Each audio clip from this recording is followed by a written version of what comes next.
What is going on, everyone? My name is Andy. Welcome back to another FPL video. In this one, it's some of my early thoughts ahead of Game Week 11. So I'm going to go through some key players worth talking about, and then I'm going to go through some notes from the weekend as well. So if you enjoyed the video, make sure to give it a like and hit that subscribe button. Don't forget to get your predictions submitted for Sleepers Champions League Pick'em game as well. There is a link in the description below. More on that to come later. So let's start by talking about the most informed Norwegian number 9 in the Premier League, and of course that is Jørgen Strand Larsen. And I knew he'd done pretty well this year, but I didn't realise how many of the returns had come recently. So for the season so far, first 10 game weeks, he's on 4 goals, 1 assist. 3 of those games have come in the last 4 weeks.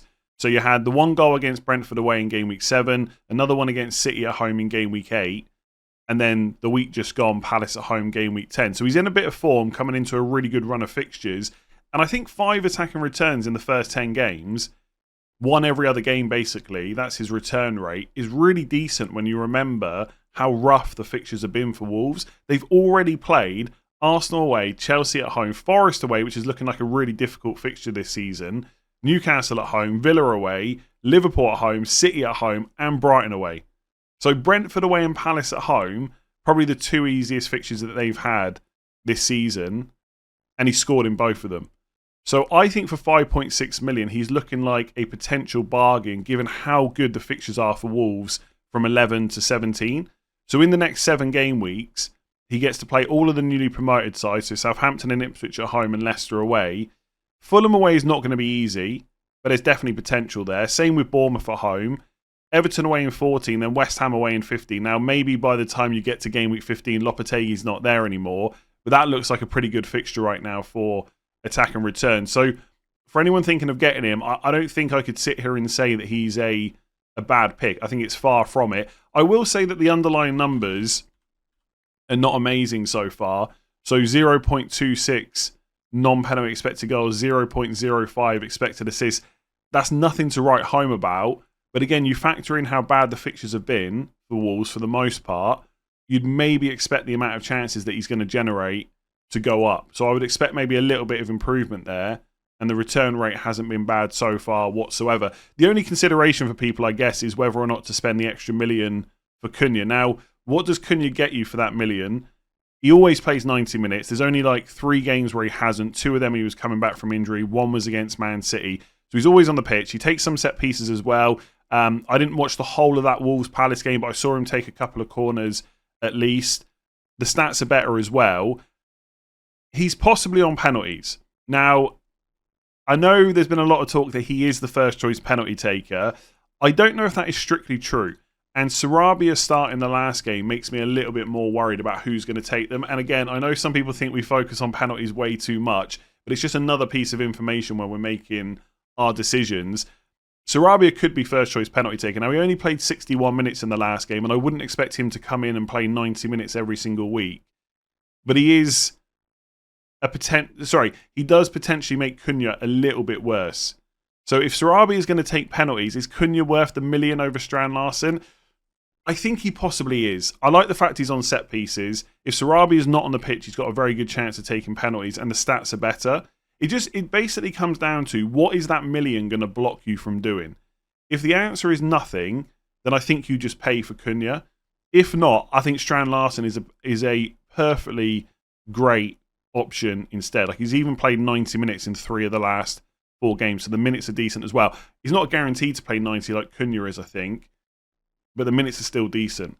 So, I don't know. It's easy to sit here right now and say, just go for Cunha if the money doesn't matter, but the money will matter at some point. Like, I look at my own team, for example, I have the cash to go from Calvert-Lewin straight to Cunha, and that will leave me 0.7 in the bank. I've got no plans to go back to Haaland right now. If I want to get a Saka, I've got to sell Trent or Solanke either way. Who am I missing that I can't get to?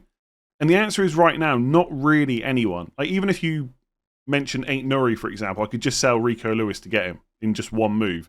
So there's not really anything I'm cut off from. But players are going to continue to go up in price. Players are going to continue to get injured and suspended and need to be moved on. And at some point, that extra million could be worthwhile. I think I'm just going to... I think for me, because the fixtures are just so good, I want to get who I perceive to be the best option. I think that is Cunha. But if you are stuck for cash, I think Strand Larsen is maybe one of the best forwards to look to bring in this week. I went for Raul Jimenez last week because I was getting him before the Brentford game, and I think there's a chance that he might take penalties ahead of Andreas going forward. And his underlying numbers are just really good, and Fulham are a strong team. If I was buying this week, given that you've got Southampton at home right in front of you, I'd be a little bit tempted just to buy Strand Larsen. But I think Raul Jimenez is a really good alternative. So if you're going for a Wolves forward, Cunha's the one for me. I think Strand Larsen could continue to do really well. So just before I talk about Dominic Calvert-Lewin, just a reminder to get your predictions submitted for Sleeper's Champions League Pick'em game, which is completely free to play and has prizes on offer. For the last match day, there was $5,000 worth of prizes given away. All you have to do is download the app using the link in the description below or scanning the QR code on screen. Once you've got the app, all you have to do is predict whether it's going to be a home win, an away win, or a draw for each game every match day. So I've already submitted my picks for Tuesday, so I'm just going to put Wednesday's ones in now. So I'm going to go for an Aston Villa draw, a home win for Shakhtar and for Bayern Munich as well. I'm going to go for Feyenoord to beat Salzburg and then Barcelona to win away from home. PSG and Atletico is going to be tough. I'm going to go for a draw there, and I'm also going to put Arsenal for a draw away from home. And I'm going to go for a draw in Stuttgart and Atalanta, and then I'm going to go for a win for Sparta at home. And then at the bottom, don't forget to submit your tiebreaker answer. So how many total goals across all games? That's just in case there's multiple people with the same predictions. So I'm going to actually change mine from 65 and I'm going to go for 59, which is just a little over 3 goals per game in the match day. It might be a little bit too high, but that's what I'm going to do. That is it. It's completely free. There's prizes on offer. You've just got to download the app, scan the QR code on screen, or use that link in the description below and get your picks submitted before the games kick off tomorrow. So unfortunately, now I've got to talk about Dominic Calvert-Lewin, who might be the worst pick that I've made so far this season. I'm sure there's going to be worse picks to come, but right now, Calvert-Lewin feels pretty bad. I mean, to be fair, I wildcarded in game week 6 and I've not had a single return from Ray or Gabriel yet, but somehow Calvert-Lewin feels worse. Like, I bought him in game week 5 as a make weight to get Salah. And then I kept him on wildcard 6. And in that time, he's played all 3 of the newly promoted teams. So Leicester, Ipswich and Southampton, 0 returns, and home games against Fulham, Newcastle, Palace. It's just not good enough. And the thing is, if I thought that Calvert-Lewin was still absolutely nailed on and going to play 80 plus minutes against West Ham, which is a pretty poor defence and a pretty good fixture for an attacker, I could maybe convince myself to use my 1 free transfer somewhere else instead. Not wanting to keep Calvert-Lewin for too much longer, but you could maybe make a case that there's more important transfers, like bringing in Aina, for example. The problem is now, you've got doubts about how nailed Calvert-Lewin is.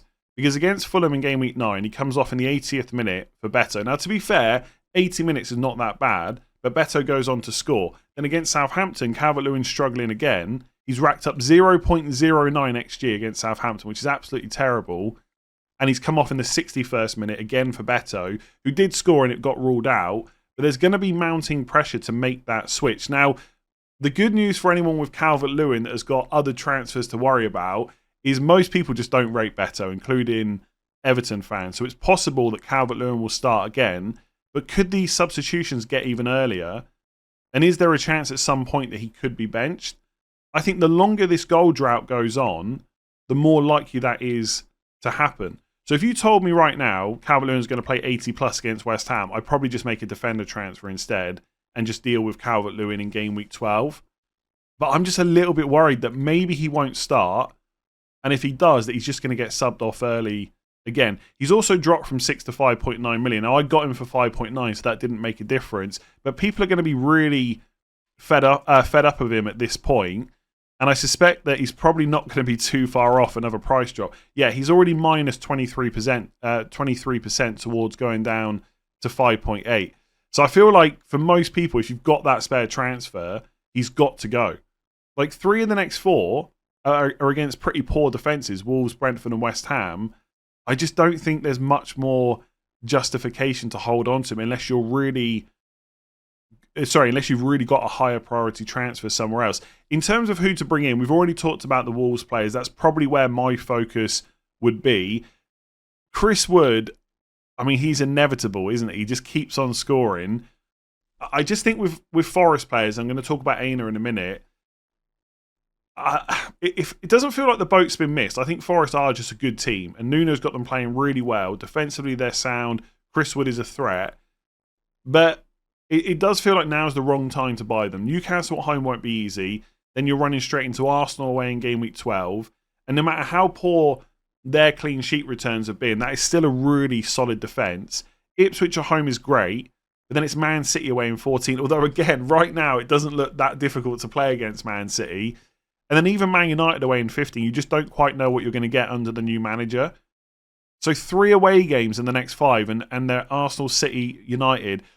I think you've got if you haven't got Chris Wood, you've got to accept that it's been painful, but now is probably not the right time to buy him. I think I'd rather, especially when he's 6.5, it's not like he's mega cheap compared to the other options. I'd rather pay 6.6 for Cunha, I think, right now.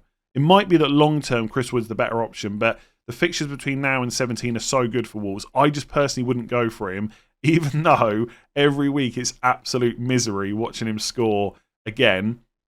The other 2 forwards that I think most people will look at haven't played yet in game week 10, which is quite nice. I always like talking about players before they play. There's less kind of hindsight bias and stuff like that. I think the good fixtures for Fulham are also starting to run out. So if you didn't get Raul Jimenez for Brentford at home, you've now got Palace away and Wolves at home, which aren't bad. Spurs away, who by that point might have Van der Ven and Romero back. Brighton at home, Arsenal at home, Liverpool away. I don't know if now is the right time to buy Raul Jimenez. I'd be tempted to go for Strand Larsen instead. If you've already got Cunha, would I double up on the Wolves attack instead of going for Jimenez? Maybe. The only issue with doubling up on an attack is when the bad fixtures come, you've got like a couple of players getting bad fixtures at the same time. Strand Larsen versus Jimenez, that is a tough call. I still think the next 4 fixtures aren't that bad for Fulham. Palace away, Wolves at home, Spurs away, Brighton at home. And once you're past Arsenal and Liverpool, if he keeps his place, you've got really nice fixtures over Christmas. If Raul Jimenez takes a penalty tonight ahead of Andreas Pereira, I'd get Raul Jimenez. Otherwise, it's a super close call. The other one is Visser. I think I would ignore him for now. His underlying numbers have been amazing. His returns have been great as well. Let me find Brentford here. And he's only 6 million. But Fulham away, Bournemouth at home, Everton away, Leicester at home are decent. But then you run into Villa away, Newcastle at home, Chelsea away. Even after that, Forest at home, Brighton away, Arsenal at home. The fixtures are getting tougher. Like, people are already starting to consider whether or not it's going to be time to move in Bournemouth on soon. For what it's worth, I don't think it will be. But Visser, I just don't think has good enough fixtures long term. So for me, it would be Wolves and then possibly Raul Jimenez, just because he might be on penalties and is a little bit cheaper than Visser. I really don't mind Visser, though. I'm trying to think of the order. Like, would I buy Visser before Wood? Possibly. I think my order would be Cunha, Raul Jimenez and Strand Larsen, really tough to split. And then maybe Chris Wood just because he's on penalties, and then Visser. So Visser's great, but there's lots of great forwards right now, and there's probably someone I'm missing. Either way, Calvert-Lewin, unfortunately, I wish you'd done better, but it is probably time to go. So with the fixtures coming up, I think some FPL managers are going to start thinking about bringing in Man United defenders this week, which I know sounds crazy given how poor Man United have been for the most part, but they've still racked up 4 clean sheets in the first 10 games. And like I said, the fixtures are excellent moving forward. So Leicester at home in 11, Ipswich away in 12, Everton at home in 13. You'd play your defender in all 3 of those games. Then it's Arsenal away in 14, but obviously because it's one of your 5 defenders, most people only play 3 defenders every week, so you can easily bench them then. And also, they're not at that premium price point like a Vardiol, Van Dijk, Trent, Gabriel, etc. Forest at home in 15.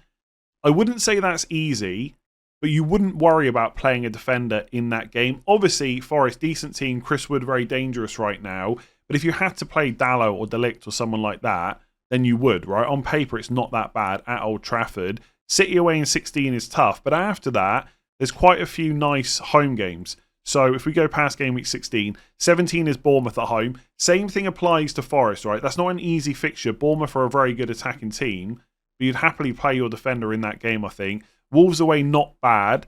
Southampton at home in 21. Brighton at home in 22. Palace at home in 24.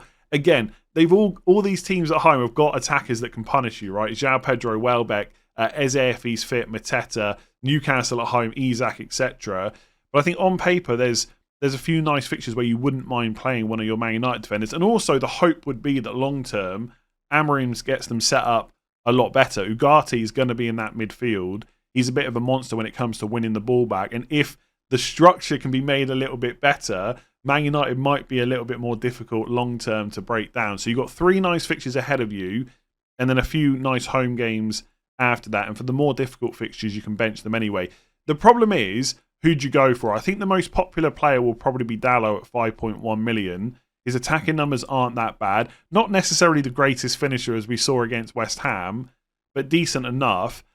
My main worry is, what is the setup when Amorim comes in, and who are his preferred players? Bearing in mind that he'll be taken over from game week 12 onwards. Now, all the talk is that he's going to play a back 3 system with wing backs. Now, right now, Mazraoui and Dalot are playing as the fullbacks because Luke Shaw and Malacia aren't fit. At some point, they'll be back fit. Might be next season, I don't know. But obviously, one of those two could play. Now, Malassia's not played for so long. He ain't going to be a worry right now. I wouldn't be concerned about him. And Luke Shaw can never stay fit. So let's just forget about those two for a second and pretend that they're not going to be around for a few more weeks. Will Amorim play Dalot and Mazraoui as the right and left wing back? I'm not sure that's a guarantee. And if he uses someone else in that left wing back spot, like maybe a midfielder, like Garnacho or Anthony or someone like that, then you've got Dalot and Mazraoui fighting for that right wing back spot. And under Ten Hag, Dalot has been absolutely nailed. He's played 90 minutes every single game this season. But if you watch that game against Chelsea yesterday, Mazraoui was one of the best players for Man United on the pitch, and he's quality. So he is going to provide pretty tough competition. Now, it might be that Mazraoui plays right wing back and Dalot plays right centre back. I've seen some people touting that as an option. That might happen. The problem is we just don't know, right? My guess would be that De Ligt will be nailed on. Even though people have said that he hasn't always played well in a back 3, I just think he's one of the big signings. He's got to play. Like, he's one of Man United's best centre backs. He's got to be in. So maybe for 5 million, he's the one to go for. And he does have goal threat from set pieces as well, though we haven't seen it for a little while. But that's all I can say. Like, I assume that Martinez will be nailed as the left centre back, but I can't guarantee it. Like, 4.4 million is a good price. There's definitely risk there, but I look at the fixtures and I wonder, is it just worth taking that risk? I think Martinez and De Ligt will have to play. They're 2 of Man United's best centre backs. Martinez is a bit injury prone. De Ligt's a bit more money, but you get the goal threat there. I don't know. As you can tell, I'm struggling. I think Mazraoui's got to play as well. And at 4.5 million, he could be a bargain. I just can't sit here and guarantee that he's going to be in that team. And that's my worry. So if I was buying one right now, I think I would go for Dalot or De Ligt just because of how much Dalot has played. But it might be that he's just not favoured by Amorim. Maybe the fact that Dalot is Portuguese will play a part. I don't know. But that's probably where I would go. Because Dalot could play right wing back. He can play left wing back. He could play as the right centre back as well in the back 3. Maybe he will just be nailed going forward as well. So he's probably the one I would buy. If not, I think De Ligt. And if you're really struggling for cash, it should probably be Martinez. But Mazraoui at 4.5 is a potential bargain as well. I don't think that's helped, has it? But I think in some ways, talking that out shows you that there just is potential risk there. But I think because there's not a huge amount of other standout defenders right now, Man United is a differential at a time where a lot of people are kind of against bringing them in. Maybe not the worst consideration. For what it's worth, though, if it's a Man United defender or Aina, I'd probably still go Aina despite the yellow card situation. So I've got to talk about Aina next for Nottingham Forest. Basically, I've got to face the music because last week in the transfer tips video, I talked about Aina and that some people were looking to potentially bring him in. And I understood it because Forest is a good defence and they had a couple of nice home fixtures coming up. But I said that I would probably avoid him because for the most part, long term, Forest fixtures are going to be difficult for a clean sheet. And what did he do? He went and got a 15-pointer. So I had to face up to it. Not a great call that from me. I do still stand by the fact, though, there are not a huge amount of clean sheets for Nottingham Forest on the horizon because of the fixtures they've got. Like, even this week, game week 11, Newcastle at home, yes, Forest defence is very difficult to break down. But I think when you've got players like Isak, you've always got a chance of scoring. Arsenal away going to be very difficult. Although Newcastle kept a clean sheet against them, Arsenal really need to start turning things around. But it's potential for Odegaard to be back after the international break. Ipswich at home in game week 13 is, of course, a great fixture, right? No one's denying that. Then you've got City away in 14. Nobody expects a clean sheet there. United away in 15. Villa at home in 16. The fixtures just, to me, don't scream clean sheets. And when I look at the fixtures past that, you've got, Brentford away in 17. I'll probably still own in Burmo at that point, and I'll probably be pretty happy to play him against Nottingham Forest. Spurs at home, really difficult for a clean sheet. Then it's 2 away games against Everton and Wolves. Maybe not quite so bad. But again, if you've got Cunha still in game week 20, you're not going to be worried about playing him at home to Forest. Then you're into Liverpool. So I look at this run of games from 11 to 21. Where do I see the clean sheets? Maybe Everton away, possibly Wolves away, Ipswich at home.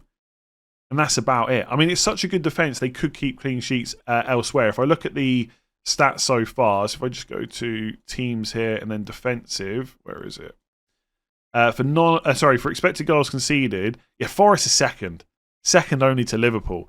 So maybe I'm wrong, right? Maybe there will be a ton of clean sheets over this game. I just don't see it. I'm just not convinced by it. Like, clean sheets so far, they've had the Southampton game. They've only conceded 1 to Bournemouth, Wolves, Fulham. They got a clean sheet against Palace, only conceded once to Leicester. So they're not conceding a huge amount of goals. I just think there's been some pretty good fixtures in there. The ones coming up are much more difficult. So I got it wrong last week, right? Aina got a 15 point of the week that I said I would avoid him. That happened. That can happen. But I still stand by the overall point that he's just not worth bringing in. I feel like even more so than Chris Wood, that the boat has probably been missed on Forest defenders. I mean, 4.6 million is a good price. And let's not forget that Moreno's only 4.4 and he got an assist against West Ham as well.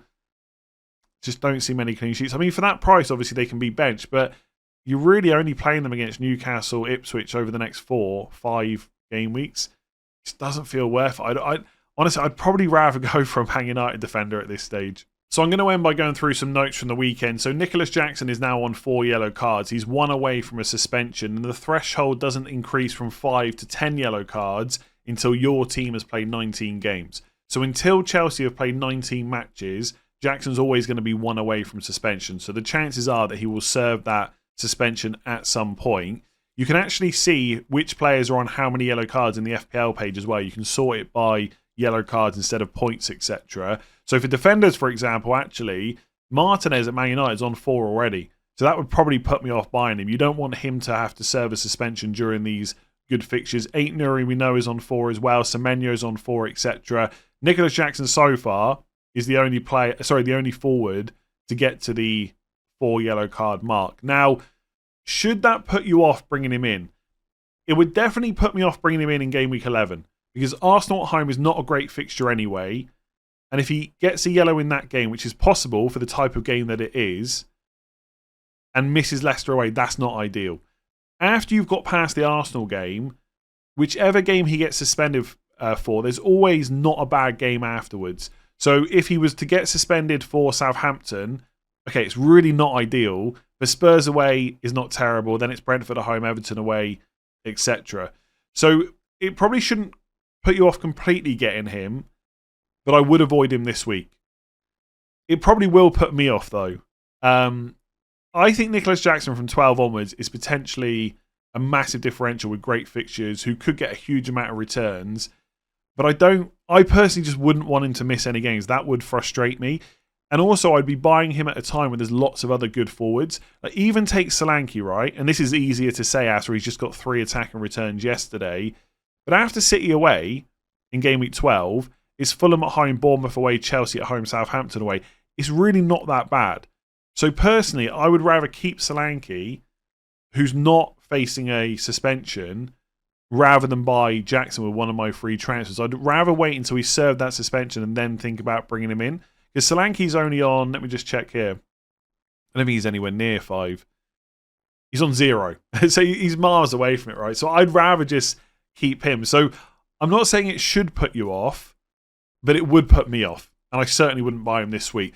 Song got an early sub, 55 minutes. I think an early sub was always inevitable. I wasn't expecting him to go off that early. Werner was in the squad, so there's a little bit of competition for that left wing spot in terms of early subs in the future, right? I don't think Werner's going to start ahead of Son for what it's worth. Richarlison came on for him, but he went off with an injury. and it looked like a hamstring issue. So if that's going to keep him out for the Ipswich game, that would in turn improve Son's minutes for that game. I think he's probably going to play 75 max. It's worth saying that Son's only played 124 minutes over Spurs' last 5 games. So 69 against West Ham. He then missed one of their European games, which he probably was always going to anyway. He didn't play against, was it Palace? Let me just double check. Yeah, it was Palace last week, wasn't it? And he didn't play the Carabao Cup game either. And then he's played 55 minutes. So there's obviously something there. Would I bring him in right now? Probably not. There's a risk of an early sub, and he's got Man City away straight afterwards. I'd rather let him prove his fitness before I bring him in. He's a great captain option this week if you're confident in the minutes. But if you've got Haaland or Salah or something like that instead, you could just captain them, right? It's not an issue. Maddison benched.